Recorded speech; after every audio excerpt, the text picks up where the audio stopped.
Lord of the Mysteries. Chapter 671. The Fourth Name. Strange item? Klein instantly felt a headache, but he asked with an unperturbed expression.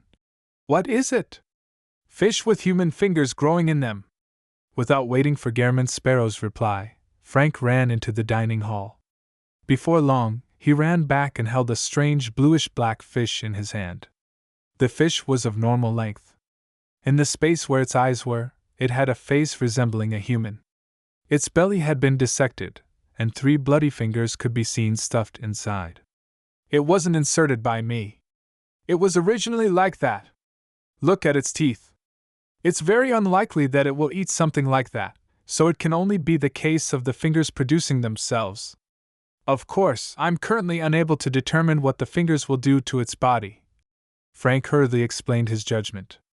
Klein glanced at the fish and said after some deliberation, It might also be stuffed inside by someone. Makes sense. Then it's not the most unique fish. Frank was stunned for a second as he appeared somewhat disappointed. Fingers are considered flesh and blood. I'll ask Heath. He's an expert on such matters. As he spoke, he surveyed the area and found Heath Doyle, who was huddled in a corner eating. Frank quickly went over and placed the bluish-black fish before Bloodless. Heath Doyle extended his hands and pressed his face to the fish. Upon seeing this scene, Frank had a baffling feeling that something was amiss. He soon reacted and laughed. No, this isn't food for you. You've been eating fish all this time to the point that even your body smells of fish. What I meant was to ask if you know the fingers inside the fish's stomach? Can you find its original owner? Heath Doyle stopped his leaning actions and carefully studied it for a few seconds. They belonged to a Rose Bishop's, at least a Rose Bishop's. He took out the 3 bloody fingers and stacked them together. After a brief moment, the fingers melted like wax, turning into a puddle of sticky flesh and blood. The flesh and blood squirmed as they drew a word in blood red. Help. Fingers from a Rose Bishop. Help. Upon seeing this scene, Klein instantly made some connections. He recalled the Saint of Darkness and Leo Master from the dream world. This Aurora Order Saint was in a particular ruin, and he was affected by the remnant powers of an angel or deity of the spectator pathway, causing him to dissociate and transform into a kind character. This resulted in him being trapped there. His good and evil side constantly fought, often clashing at the psyche level. The main persona, which was more inclined towards the darkness, gradually held the advantage as the good personality hid everywhere in the mind world in search for help. Therefore, this is an attempt by Liam Master's good side to call for help. As a saint of the Aurora Order, he might very well have advanced from a shepherd, so it's nothing strange to have the beyonder powers of a Rose Bishop. Klein nodded in thought, believing that his judgment was likely close to the truth. Help? How? Frank Lee turned his head at Gehrman Sparrow with a blank look. You should ask your captain, not me. Klein shook his head. You don't have to bother. There are too many oddities with these waters. The reason for giving this opinion was that, from the dream, Leah Master's main persona held the absolute advantage. To really rescue him, he needed to make preparations to deal with a demigod. Although the good side would definitely interfere with it, all it could do was lower the Saint of Darkness's strength to a certain extent. It would still remain a demigod. Of course, with Queen Mystic on board the future, to make any actual attempts wasn't impossible. But if Leo Master were so easily rescued and have him become a completely good Saint of Darkness, Klein believed that the Queen would have long done so. The reason why she didn't take action had to be because it was unrealistic. For example, the place where Leo Master is at causes one's spirit to dissociate, so much so that Queen Mystic doesn't even dare challenge it. Leo Master's dream was only partially restored. It nearly made me face a situation I couldn't deal with. Finally, I resolved the problem quickly with the Sea God's scepter. If I were to meet him in the real world, I'd really suffer a dissociation in personality, becoming a member of an asylum. I would have to find a way to borrow the mental terror candle from Father Yutravsky to have a chance of being treated. Heh. I can also get Miss Justice to treat me, but she's still lacking in strength at the moment. Klein recalled the past as he jested inwardly. Yeah. Frankly, trusted Gehrman Sparrow a lot. Perhaps the fellow who's asking for help is long dead. Upon saying this, his eyes suddenly lit up as he stared at Heath Doyle. Can you wipe out the mental imprint left on this flesh and blood? Yes, Heath Doyle replied succinctly. The ends of Frank Lee's mouth cracked open bit by bit as he smiled like a 200-pound child. I've always been very curious about the flesh and blood structure of a rose bishop. I've always thought of the outcome of using similar flesh and blood as the medium for crossbreeding. One day, you will die amidst your experiments. Thankfully, I'll be leaving this ship soon. Klein had the baffling impression of a bratish child entering an armory. Heath Doyle, whose face was nearly translucent from the paleness, was taken aback for 2 seconds before sincerely saying, "Thank you? Why thank me?" Frank Lee scratched his head, looking completely puzzled.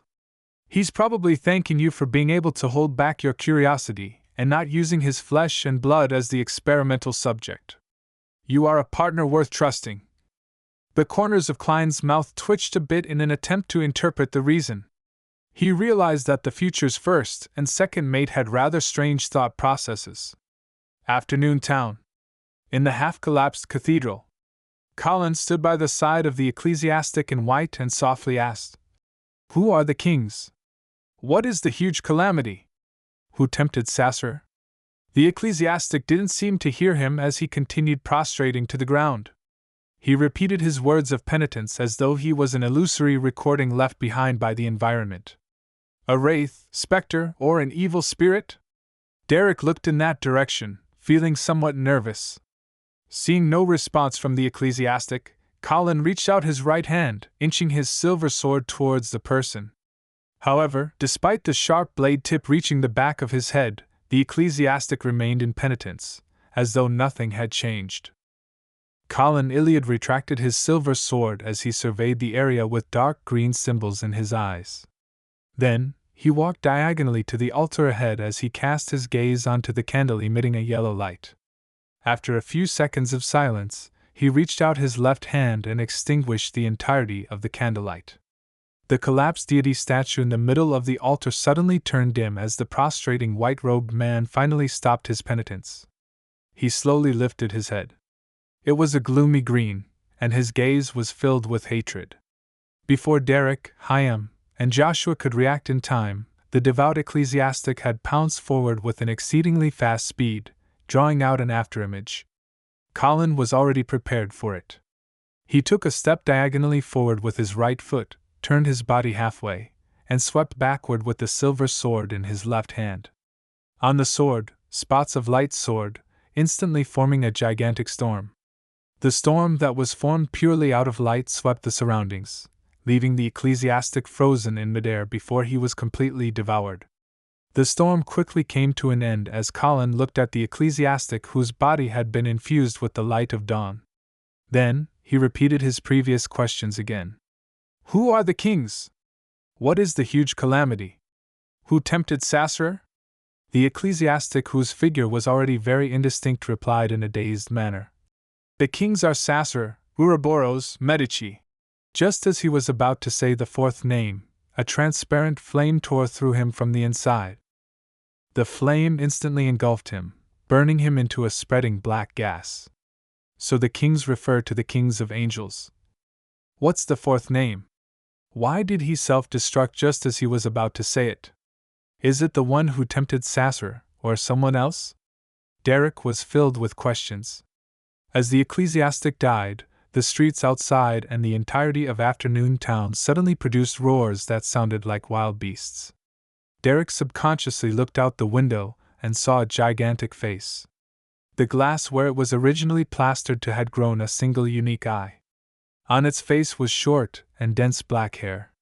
Tap, tap, tap. Another similar monster rushed out from inside the cathedral. It had the build of an ordinary human and 2 eyes, but the surface of its body was similarly covered with short black hair that resembled a beast's. A degenerate town that has been completely corrupted. Colin sighed as he faced one of the monsters. Derek, Hyam, and Joshua also took up battle positions in a bid to fend off the remaining monster. The future continued cruising in peace before encountering a brief night once more. After Klein entered the dream world, he found himself back in his original position, by Admiral of Stars Katla's side.